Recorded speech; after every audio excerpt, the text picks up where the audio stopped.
Hey guys, so today we're going to be talking about boxes. It seems like a simple thing, but actually there's a little bit to it as far as box sizes, the material the boxes are made out of, how you should label your boxes, things like that if you want your move to be successful. The first thing is the actual box material. Now, you can buy cheap boxes at like department stores. I won't mention any names, but you know what I'm talking about. And yeah, they're really cheap, but the problem is they're made with a lot of recycled paper, and there's no strands, no wood strands left in the cardboard, so you can literally take your finger and poke a hole right in it. So I recommend definitely getting some good quality boxes from some sort of packaging supply company, that kind of a thing, or a moving company, so you have good quality cardboard in the actual box itself. The next thing is the actual sizes of the boxes and what they're used for. So we have basically, this is a small size box, this is a medium size box. Over here we have what's called a large size box. And then over here we have a dish pack, right? So the differences are how many cubic feet they hold. This is, what they call a book box.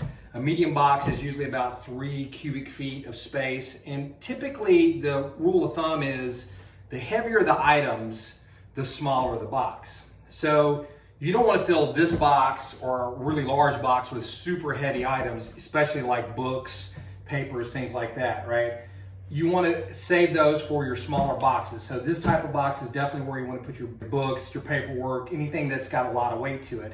And as you step up, you will start going with like lighter, but maybe bulkier items. Say in this box, you could put shoes or, other random things. And then when you get up to like a larger box, you may want to go with like lighter things like blankets, pillows, clothing, that type of a thing. The dishes definitely would either go in a dish box or in a small box, and I'll explain that in a bit as well.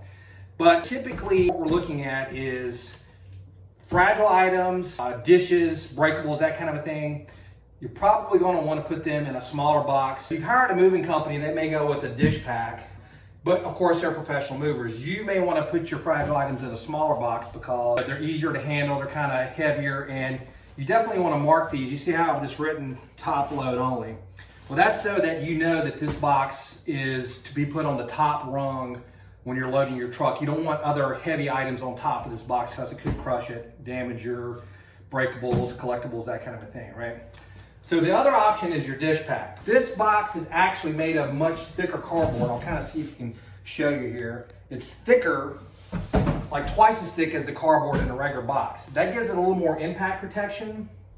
And typically a mover will fill this with everything in your kitchen, your glasses, dishes, things like that, because it's got a little bit more strength to it, a little bit more integrity, can't break as easy. Of course, they're going to be using packing paper, bubble wrap, that kind of a thing as well, so everything that's in there will be cushioned. But that's the basic breakdown of what you're looking at with your boxes. So the next thing is, how do you label the boxes? Well, a lot of these, if you can see here, these boxes have a nice little labeling guide on them. So you can kind of, write on here, kitchen, wine glasses, or living room, stuff from the coffee table, those kind of things. This one even has like a nice little chart where you can check things off.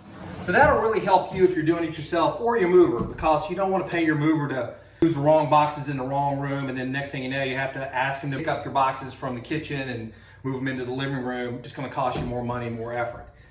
And that's really important. And again, I think that it's important to mark your boxes as far as fragile items. That way you know where to load them in the truck.